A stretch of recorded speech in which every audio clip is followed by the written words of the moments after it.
এদিকে আরজিকর হাসপাতালে লিফটে আটকে যুবকের যেভাবে মৃত্যু হয়েছে, মৃতের ফুসফুস, হার্ট, লিভার, পাকস্থলী ফেটে গিয়েছিল।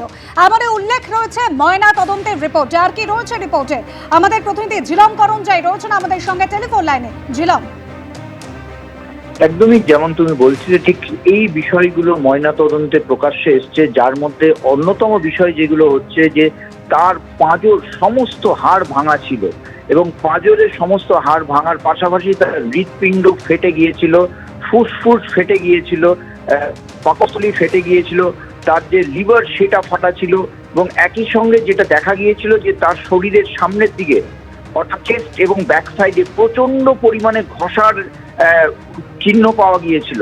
তার পাশাপাশি তার ডান হাত এবং বাঁ পা সেইগুলোতেও ইনজুরি ছিল, হাড় ভাঙা ছিল। দেখে বোঝা যাচ্ছিল যে প্রচন্ড কিছুতে আঘাত পেয়েছেন, কোনো কিছু একটা ভারী জিনিসের আঘাত তার বুকের উপরে বারবার আঘাত করেছে, এরকম চিহ্ন পাওয়া গিয়েছিল। যেমনটাই পোস্টমর্টমের চিকিৎসকরা প্রাথমিক অবজারভেশন, এবং তারা যেটা বলছেন ডেথ ডিউ টু পলিট্রমা, অর্থাৎ একাধিক আঘাত লেগেছিল এবং যার ফলে বিভিন্ন অঙ্গ ফেটে যায় এবং শরীরের ভেতরে প্রবল রক্তক্ষরণ হয়। এর পাশাপাশি তারা আরো একটি জিনিস নজর করেছিল যে তার মাথায় সেরকম কোনো চোট ছিল না, শরীরের ডান হাত এবং ডান পায়ে সেরকম ভাবে কোনো এই আঘাতের চিহ্ন ছিল না, হাড় ভাঙা থাকলেও। সব মিলিয়ে তাদের বক্তব্য যে কোনো ভারী জিনিসের আঘাত পড়েছিল চেস্টে এবং বারবার সেই আঘাতের ফলে তার যে পাঁজর সেগুলো ভেঙে যায়, ভেতরের অঙ্গগুলো ফেটে যায় এবং তার ফলেই তার মৃত্যু হয়েছিল। এবং একই সঙ্গে তারা এটাও বলেন যে পুরো বিষয়টা কি হয়েছে তার জন্যে মেকানিক্যাল ফরেনসিক টেস্ট করা উচিত বলেও তারা মনে করছেন। ধন্যবাদ ঝিলম।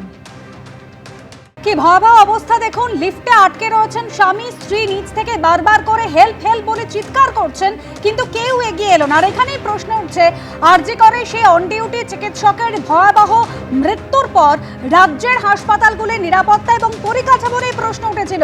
কোথায় সেই পরিকাঠামো, কোথায় নিরাপত্তা? আমাদের দুই প্রতিনিধি রয়েছেন আমাদের সঙ্গে সরাসরি, সন্দীপ সরকার এবং সুকান্ত মুখোপাধ্যায়।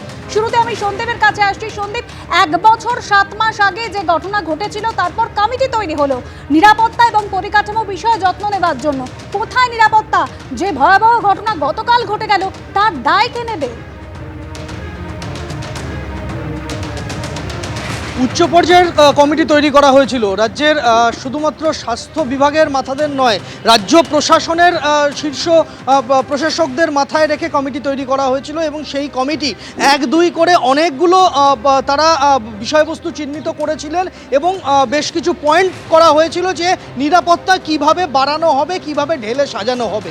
তার মধ্যে অবশ্যই একটা জিনিস ছিল যে সরকারি হাসপাতালের এমার্জেন্সি ট্রমা কেয়ার, যেখানে বাইরের মানুষজনের ভিড়টা সবথেকে বেশি হয়, সেই জায়গাগুলোতে যাতে নিরাপত্তায় কোনো ফাঁক ফোকর না থাকে সেটা সুনিশ্চিত করা হবে।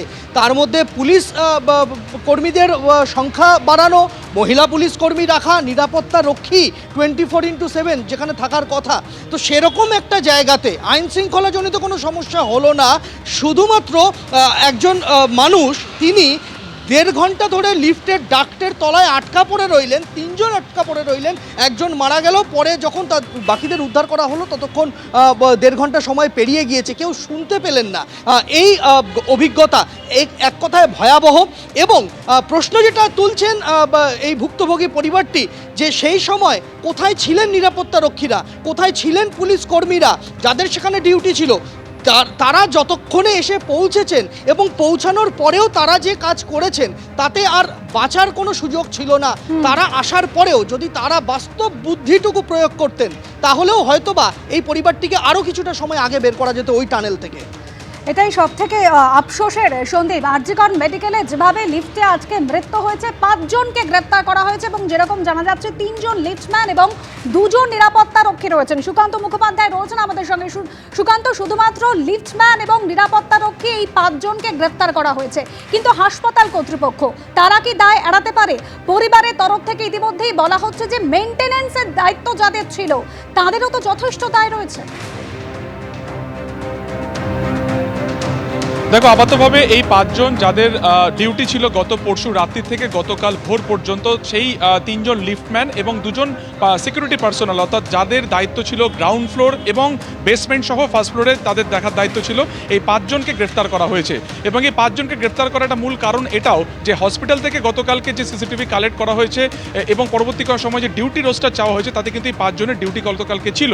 ফলত তারা ডিউটিতে থাকা অবস্থাতেও তারা অনুপস্থিত ছিল, এক নম্বর। দ্বিতীয়ত হচ্ছে বেসমেন্টে সবথেকে গুরুত্বপূর্ণ জায়গা যেখানে দীর্ঘক্ষণ এরা আটকে ছিল, সেই জায়গাতে কিন্তু দেখা গেছে যে ঠিক লিফটের বাইরে একটি গ্রিল, সেই গ্রিলের বাইরে লক ছিল, কিন্তু সেই লক কেন খোলা হলো না, সেই চাবি যার কাছে ছিল সেই চাবি ততক্ষণে ঘটনার পরও কেন ঘটনাস্থলে নিয়ে আসা হয়নি, এই বিষয়টা নিয়েও কিন্তু তদন্তকারীরা তারা তদন্ত করে দেখছেন। এই পাঁচজনকে আজকে শিয়ালদা আদালতে তোলা হবে এবং নিজেদের হেফাজতে চেয়ে কিন্তু আবেদন জানানো হবে। এবং আমরা জানি যে গতকালকে টালা থানার তরফ থেকে এই যে তদন্তভার, সেটাকে লালবাজারের ডিটেকটিভ ডিপার্টমেন্টের হোমিসাইড বিভাগ তারা ইতিমধ্যে সেটাকে নিয়েছে। আজকে হোমিসাইড বিভাগের যারা আধিকারিক রয়েছেন তারা আজকে ঘটনাস্থলে আসবেন। সরাসরি ট্রমা কেয়ার বিল্ডিংয়ের ছবিটা তোমাকে দেখাবো কিছুক্ষণ পরেই। এখানে হোমিসাইড বিভাগের আধিকারিকেরা আসবেন এবং আজকে ফরেন্সিক এক্সপার্টদেরও আসার কথা রয়েছে সেকেন্ড হাফে, অর্থাৎ একটার কিছু পরে। কেন না, এই যে লিফটটি ভেঙে পড়ে, সেই লিফটটির কি কন্ডিশন ছিল আগে থেকে, সেটি প্রবলেমেটিক ছিল কিনা, যদি প্রবলেমেটিক থাকতো তাহলে সেক্ষেত্রে সেটাকে কেন সার্ভিসিং করানো হলো না, এবং সবথেকে গুরুত্বপূর্ণ ঠিক কীভাবে এই মৃত্যু হয়েছে তার পোস্টমর্টেম রিপোর্ট ইতিমধ্যে সামনে এসেছে, সেটাকেও কার্যত কিন্তু মিলিয়ে সেই এলিভেটরকে চেক করা হবে। 2 নম্বর লিফট আপাতত তদন্তের স্বার্থে সেটাকে বন্ধ রাখা হয়েছে এবং এই ধৃত পাঁচজনের বিরুদ্ধে বিএনএস অ্যাক্টের 105/3 সাবক্লজ 5 অর্থাৎ culpable homicide not amounting to murder অর্থাৎ অনিচ্ছাকৃত হত্যার মামলা রুজু করা হয়েছে। পাঁচজনকে জিজ্ঞাসাবাদ করা হবে এবং আর কারা কারা যুক্ত রয়েছে হাসপাতাল কর্তৃপক্ষের সাথে প্রয়োজনে জিজ্ঞাসাবাদ করা হবে। সুপারভাইজার যিনি ছিলেন তিনিও বা কেন চাবি ডুপ্লিকেট নিয়ে আসলেন না, ফলত এই সমস্ত ভূমিকা নিয়েও কিন্তু উঠছে প্রশ্ন এবং প্রত্যেককে জিজ্ঞাসাবাদ করা হবে বলে কিন্তু লালবাজার সূত্রে খবর। ধন্যবাদ। এবিপি আনন্দ, এগিয়ে থাকে, এগিয়ে রাখে।